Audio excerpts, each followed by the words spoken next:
स्वागत है आपका। मैं हूं प्रशांत चरहे। देश के 8 राज्यों की 12 विधानसभा सीटों पर उपचुनाव के रुझान आने अब शुरू हो गए हैं। अब तक के रुझानों के मुताबिक बीजेपी और उनके सहयोगी दलों को उपचुनाव में फायदा होता दिख रहा है। उत्तर प्रदेश के मुजफ्फरनगर सीट से बीजेपी उम्मीदवार कपिल देव आगे चल रहे हैं। वहीं बिहार की हरलाखी से एनडीए के सहयोगी राष्ट्रीय लोक समता पार्टी के उम्मीदवार सुधांशु शेखर आगे चल रहे हैं। वहीं पंजाब की खांदूर साहिब सीट से शिरोमणि अकाली दल के उम्मीदवार रविंदर सिंह ब्रह्मपुरा से आगे चल रहे हैं। पालघर से शिवसेना उम्मीदवार आगे चल रहे हैं और कर्नाटक के हेब्बल से बीजेपी उम्मीदवार वाईए नारायण स्वामी आगे चल रहे हैं। हम आपको ये भी बता दें कि 13 फरवरी को उत्तर प्रदेश, मध्य प्रदेश, कर्नाटक, बिहार, तेलंगाना, महाराष्ट्र, पंजाब और त्रिपुरा को मिलाकर के कुल मिलाकर 12 विधानसभा सीटों पर उपचुनाव में मतदान हुआ और शनिवार को जिन राज्यों के लिए मतदान हुए उनमें सबसे ज्यादा सीटें उत्तर प्रदेश और कर्नाटक की है, जहां उत्तर प्रदेश के मुजफ्फरनगर, देवबंद और बीकापुर विधानसभा सीटों पर नतीजे आएंगे। वहीं कर्नाटक की देवदुर्गा, बीदर और हेबल विधानसभा सीटों पर सबकी नजर है। इसके अलावा बिहार के हरलाखी, मध्य प्रदेश के सतना जिले के मैहर, पंजाब की खांदूर साहिब, तेलंगाना की नारायणखेड़ और महाराष्ट्र के पालघर में, साथ ही साथ त्रिपुरा की अमरपुर विधानसभा सीट पर भी मतगणना लगातार जारी है।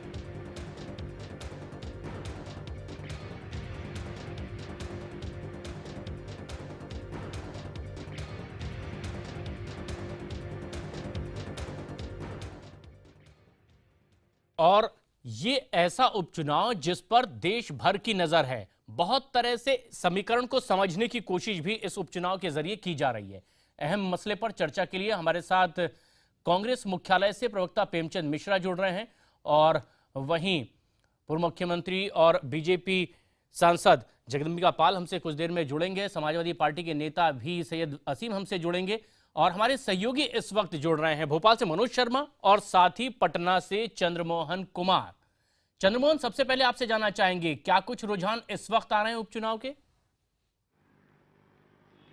बिल्कुल, देखिए अब तक जो जानकारी मिली है उसके मुताबिक जो आरएलएसपी के सुधांशु शेखर हैं वो आगे चल रहे हैं अभी लगभग 4300 वोट से। हालांकि जब मतगणना शुरू हुआ था उस समय जो कांग्रेस के प्रत्याशी थे शब्बीर अहमद वो आगे चल रहे थे, लेकिन अभी 5वां राउंड खत्म हुआ और उसमें यह पता चला है कि लगभग 4300 वोट से जो सुधांशु हैं वो आगे चल रहे हैं। सबसे बड़ी बात यह है कि ये जो चुनाव हुआ था इसमें दो पहलू सबसे अहम है कि क्या जनता नीतीश कुमार के सुशासन के वायदे पर विश्वास रखती है या फिर उनको ठुकराती है। तो बिहार में जिस तरह से अभी जो परिस्थितियां बनी है उसको लेकर यह चुनाव काफी महत्वपूर्ण रूप से देखा जा रहा है कि आखिर किसकी जीत होती है और क्या नीतीश कुमार के सुशासन पर लोगों का विश्वास है या फिर नहीं। और तमाम राजनीतिक दलों की भी नजर होगी, लेकिन मध्य प्रदेश में भी एक सीट पर, सतना जिले के मैहर विधानसभा सीट पर उपचुनाव है। मनोज, क्या संकेत मिल रहे हैं? रुझान क्या कुछ कह रहे हैं? प्रशांत, अभी तक तो मुख्यमंत्री शिवराज सिंह चौहान के लिए एक अच्छी खबर मिल रही है कि जो 2 राउंड हुए हैं इसमें 3500 वोट से जो बीजेपी के प्रत्याशी हैं नारायण त्रिपाठी वो आगे बताए जा रहे हैं। लेकिन एक बात और आपको बता दूं कि जो डाक मत पत्र है, एक भी डाक मत नहीं पड़ा पूरी मैहर सीट में जो विधानसभा उपचुनाव में। और चूंकि मध्य प्रदेश के मुख्यमंत्री शिवराज सिंह चौहान के लिए इसलिए अहम है ये उपचुनाव क्योंकि अभी कुछ दिन पहले ही 2 महीने पहले झाबुआ में उपचुनाव जो हुआ था लोकसभा का, उसमें बीजेपी की करारी हार हुई थी और शिवराज सिंह चौहान के लिए एक, जिसे आप कह सकते हैं कि 10 साल तक सत्ता में रहने के बाद वो हार अच्छी नहीं लगी थी। तो अभी फिलहाल अच्छे संकेत हैं बीजेपी के लिए, 3500 वोट से आगे हैं। बिल्कुल, और सबकी इस पर निगाहें भी बनी हुई है कि आखिर किस तरह से इसे देखा जा रहा है और इसलिए राजनीतिक दल बेहद नजदीक से नजर बनाए हुए हैं। कांग्रेस मुख्यालय से प्रवक्ता प्रेमचंद मिश्रा हमसे जुड़ रहे हैं और साथ ही साथ बीजेपी सांसद और पूर्व मुख्यमंत्री जगदंबिका पाल भी हमारे साथ बन गए हैं और एसपी के नेता सैयद असीम वकार। आप तीनों का भी बहुत बहुत स्वागत है। प्रेमचंद मिश्रा जी, सबसे पहले आपसे ये जानना चाहेंगे, क्या ये समझने की भी कोशिश इस उपचुनाव से होती है, राजनीतिक दल क्या इस तरह से भी देखते हैं कि आखिर किस राज्य में किसकी हवा इस वक्त बहती नजर आ रही है? देखिए, मेरे ख्याल से उपचुनाव में कहीं 1 सीट है, कहीं 2 सीट है। इस तरह के चुनाव परिणामों को लेकर मैं नहीं समझता हूं कि इसके कोई बहुत ज़्यादा राजनीतिक मायने निकालने की आवश्यकता है। और अभी काउंटिंग का ये आरंभिक दौर है। हो सकता है कि अगले 1-2 घंटे में तस्वीर कुछ और साफ हो। तो मैं समझता हूं कि परिणाम आने के बाद अगर इस प्रश्न का उत्तर दिया जाए या यह प्रश्न किया जाए तो ज़्यादा बेटर होगा। और ये उम्मीद भी कि कहीं से कोई खुशखबरी भी कांग्रेस के लिए आती हुई दिखाई दे। लेकिन समाजवादी पार्टी के नेता सैयद असीम, सबकी निगाहें हैं उत्तर प्रदेश पर, तीनों सीटें समाजवादी पार्टी के पास थी। ऐसे में क्या ये भी देखेगी पार्टी कि चुनाव परिणाम क्या आते हैं और उससे भी आकलन, क्योंकि भविष्य में चुनाव भी हैं? देखिए, समाजवादी पार्टी अपने विकास के कामों के बल पर चुनाव लड़ रही है और इन सीटों, 3 सीटों पे जो चुनाव हो रहा है, इसके लिए तो हम 100% आश्वस्त हैं कि ये सीटें हमारे ही हैं और हम ही को मिलेंगी। लेकिन मैं आपको एक चीज बताना चाहता हूं कि जब 2014 में भारतीय जनता पार्टी लोकसभा चुनाव जीती और उत्तर प्रदेश ने उसको 71 सीटें और प्लस उनके अलायंस को 2 सीटें दी, उसके बाद जब कुछ उनकी विधानसभाएं खाली हुई तो समाजवादी पार्टी ने उन विधानसभाओं में जो भारतीय जनता पार्टी के विधायकों ने खाली की थी उस पर भी भारतीय जनता पार्टी की जमानत जब्त करा दी थी। देखिए, जो उपचुनाव होता है ये जनता का आदेश आपके नाम होता है कि आपने जैसे काम किए हैं वैसे ही पलटकर रिएक्शन में आपके पास जनता का वोट आएगा। और समाजवादी पार्टी ने सभी उपचुनाव जीतने के बाद ये साबित कर दिया है कि भले ही विपक्ष हमारे अगेंस्ट हो, हमारे विरोध में बात करता हो, लेकिन अवाम हमारे पक्ष में है, हमारे साथ है, हमारे काम को सराह रही है। यही हमारे लिए काफी है। जनता का जो आदेश होता है वो सर झुका के सबको स्वीकार होता है, क्योंकि जनता कभी ना तो झूठ बोलती है और ना गलत बयानी करती है। लेकिन ये फिलहाल प्रारंभिक रुझान आ रहे हैं। जगदम्बिका पाल साहब, जिस तरह के रुझान आ रहे हैं, बीजेपी के पक्ष में कुछ शुरुआती खुशखबरी जरूर आ रही है, लेकिन क्या आप इसे आगे की तैयारी के तौर पर भी देख रहे हैं और इसी तरह से बीजेपी ने लड़ने की कोशिश भी की थी इस उपचुनाव में? देखिए, समाजवादी पार्टी के प्रवक्ता ने अभी जो बात कही है कि हमने उपचुनाव लगातार जीते हैं। उपचुनाव लगातार वो क्यों जीत रहे थे? उपचुनाव वो लगातार इसलिए जीत रहे थे कि कहीं अगर उत्तर प्रदेश में उपचुनाव हो रहा था तो पूरी सरकार उन उपचुनाव में कंसंट्रेट हो जाती थी और एक विधानसभा के चुनाव में 15-15, 20-20, 25-25 मंत्री न्याय पंचायत स्तर पर लगाए जा रहे थे। इसके बावजूद तब उपचुनाव जाके जीत रहे थे, जब सत्ता का भी, पूरे सरकार का और पूरे प्रशासन का।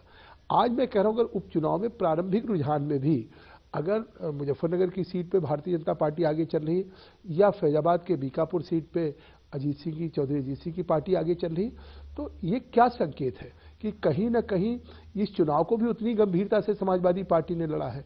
लेकिन इसके बावजूद भी अगर अभी जो रुझान है उस रुझान में भी पीछे चल रही है, तो स्वाभाविक है कहीं ना कहीं प्रदेश के मतदाताओं में, इन उपचुनाव के क्षेत्र के जो मतदाता हैं, किस बात का संकेत दे रहे हैं, इस बात को न केवल प्रवक्ता साहब बल्कि प्रदेश की जनता भी समझ सकती है, क्योंकि चुनाव अब 10 महीने रह गए हैं। तो अब स्वाभाविक है कि जब आने वाला विधानसभा का चुनाव अब नजदीक है, तो अब उत्तर प्रदेश की जनता समाजवादी पार्टी की जो सरकार है उसके 4 वर्षों का मूल्यांकन करेगी कि हमें समाजवादी पार्टी की सरकार को सत्ता में रखना है कि नहीं रखना है। और मुझे लगता है कि उत्तर प्रदेश में लोगों का बदलाव के प्रति एक रुझान बन रहा है, पूरे प्रदेश में एक मन बन रहा है और स्वाभाविक है कि जो परिणाम आ रहे हैं वो जिसके पक्ष में जा रहा है। तो स्वाभाविक है कि आज हम अगर केंद्र में हैं, उत्तर प्रदेश में हम ये महसूस करते हैं कि जब 2017 का चुनाव होगा तो वहाँ भारतीय जनता पार्टी आएगी, तो वो इस बात के संकेत है।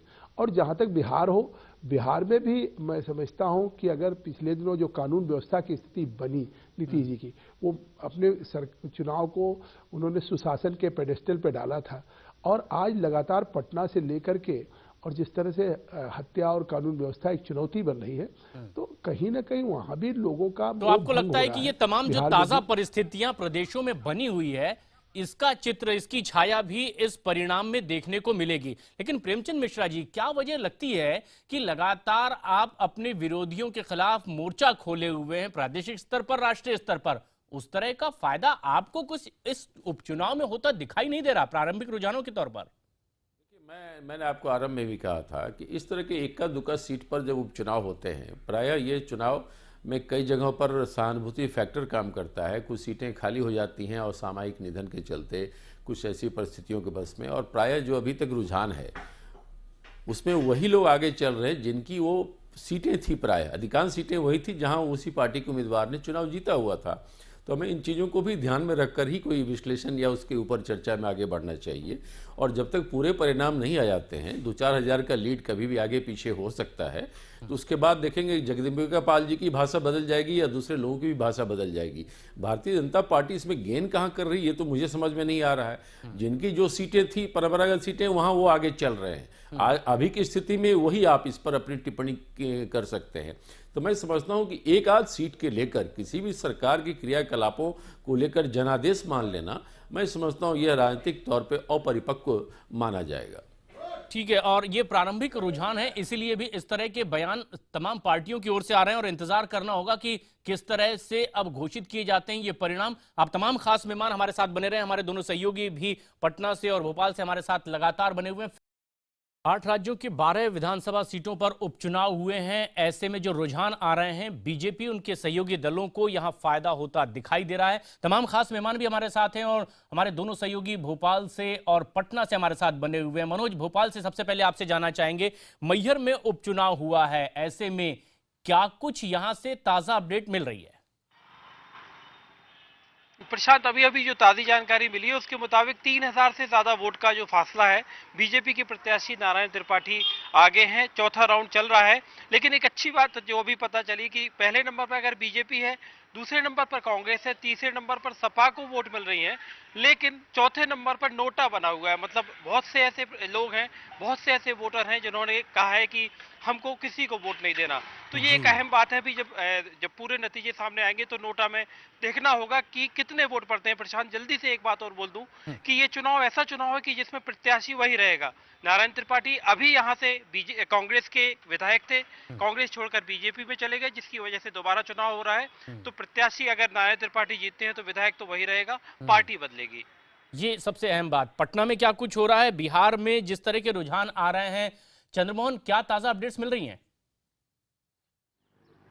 बिल्कुल, देखिए जो ताजी जानकारी मिली है उसके मुताबिक अभी जो है शब्बीर अहमद जो कांग्रेस के प्रत्याशी हैं, मतलब महागठबंधन के की ओर से जो अभी प्रत्याशी मैदान में थे कांग्रेस की ओर से, वो शब्बीर अहमद 2000 से आगे चल रहे हैं, जबकि सुधांशु जो आरएलएसपी के उम्मीदवार थे वो अभी पीछे चल रहे हैं। इससे पहले सुधांशु आगे थे और अभी शब्बीर अहमद आगे चल रहे हैं। बताया जा रहा है कि 7वां राउंड का जो है वो काउंटिंग खत्म हो चुका है और अगला राउंड अब शुरू होने वाला है। और जैसे जैसे धीरे धीरे वक्त बढ़ेगा आगे आगे, वैसे ही पता चल पाएगा कि आखिर कौन किस पर कितना भारी चल रहा है। लेकिन सबसे बड़ी बात यह है कि इस इलाके में महागठबंधन का उम्मीदवार होने के बावजूद भी नीतीश कुमार यहां चुनाव प्रचार के लिए नहीं गए थे और जो कांग्रेस के तमाम बड़े नेता थे वो वहां पर गए थे चुनाव प्रचार के लिए। तो एक तरह से यह जो है जब रिजल्ट आएगा उसके बाद यह साफ हो पाएगा। तब तक का इंतजार किया जा रहा है कि आखिर रिजल्ट क्या आता है और किसे कितना फायदा हो रहा है। प्रेमचंद मिश्रा जी,